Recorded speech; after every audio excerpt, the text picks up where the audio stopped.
Ah, sweet, sweet Vindication. Now I know what it feels like. Back in September, I did a video about Ascension perks and why they should be part of the base game. Basically, the argument was on my side that, hey, Ascension perks are in the game. That's cool.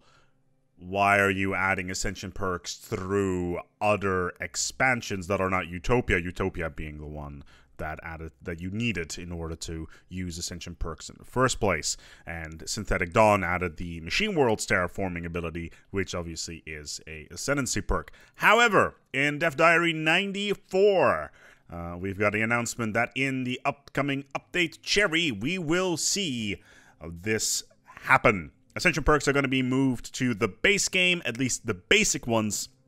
Things like Mastery of Nature, Defender of the Galaxy, things like the Science one, the Fleet-based one, most likely, are going to be moved to the base game and will be free for everybody. However, you will only be able to get Biological, Psionic, Synthetic Ascension perks, Megastructure Ascension perks, including Habitats, and they will still require Utopia. And of course, Machine Empire Ascension perks will still be part of Synthetic Dawn. But this is great news. In a world that is ravaged by Electronic Arts' push for loot boxes, etc., we actually see a developer coming out and say, hey, look, this feature is in an expansion. We want to use this feature more, but we don't want everybody to be forced to buy this expansion as a gateway into the rest of the game. Therefore, we're going to make this feature a base feature. We use the word feature quite a lot in one sentence there. But, yeah, and then keep all the expansion-related features, as in the Ascendancy perks, in their own specific, expansion. So that's really great to hear. I'm really happy about this. This is a great move from a PR point of view. I'm sure there's going to be people that are going to be like, well, I want my money back now, because Ascension perks was a major thing in the Utopia marketing campaign, and that still applies, because you will still get the Utopia-specific Ascension perks within the Utopia expansion. At least that's the argument there. So, pretty big there. And in addition, with Cherry mixing things up quite significantly in the grand scheme of things, we're going to be seeing a massive change in the way surveying works, as well as communication. So apparently the way surveying and anomaly generation and star chart trading never really worked very well, and I 100% agree on that.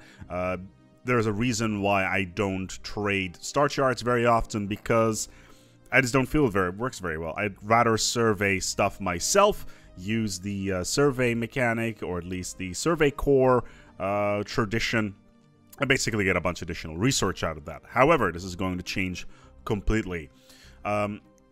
Basically, you will no longer be able to survey for anomalies in areas that have already been surveyed by other empires. Basically, any system inside the borders of an empire you have communications with will automatically be considered surveyed, without any need to send a science ship out and waste a bunch of time scanning planets that have no chance of yielding any anomalies. Now, this is kind of a big deal, because it kind of nerfs the survey core into the ground. That's the tradition on the discovery tree, because in the past you would get a 100% bonus to survey.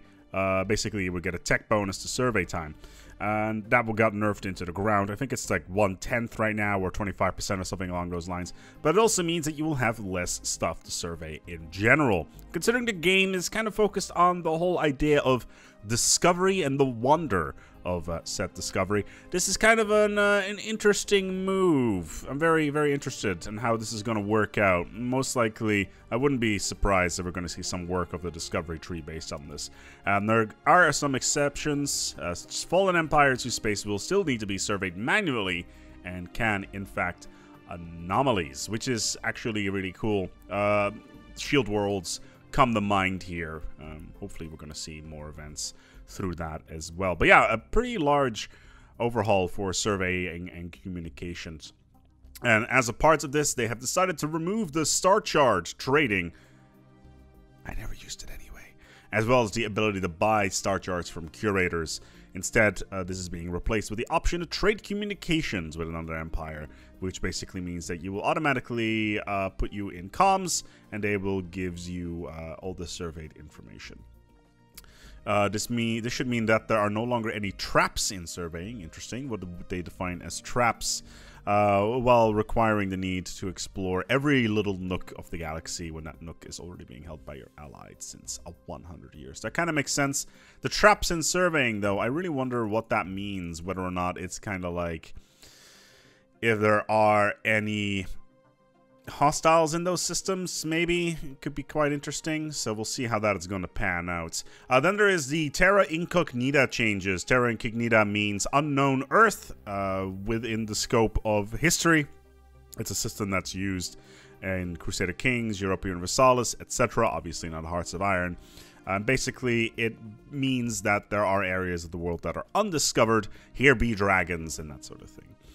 So the changes are going to be that make it more clear, will make it work properly with the new FTL system, such as wormholes and gateways.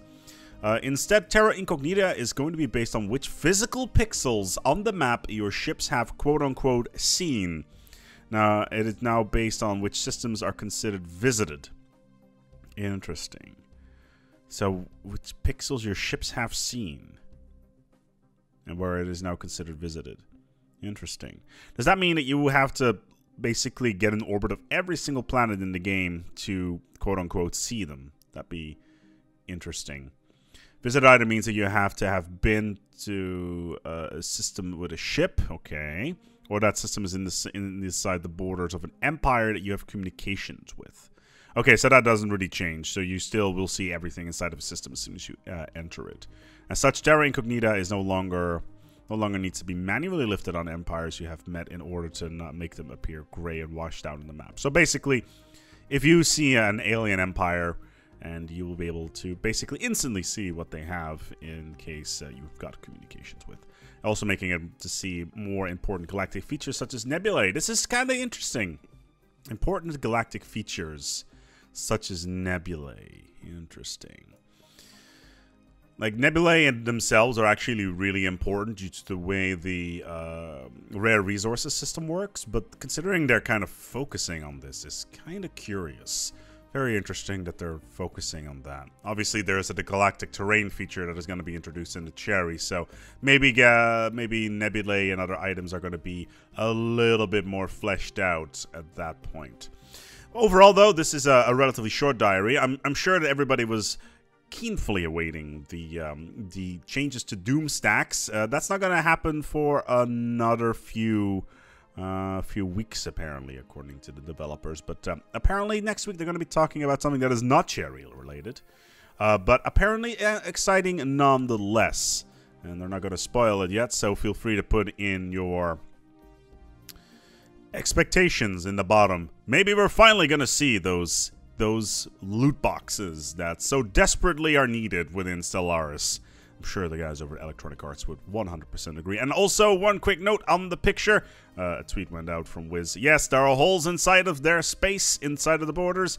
Don't you worry, there is apparently going to be changes to that as well. So there will be no Swiss cheese within your empire. So border gore shouldn't be too horrible.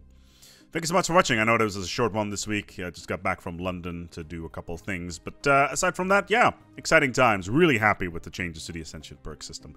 We'll see whether or not the survey stuff will work just as well. We're looking at a completely new game anyway, including the FTL changes. Thank you so much for watching, and until next time, take good care of yourselves, and, as always, each other.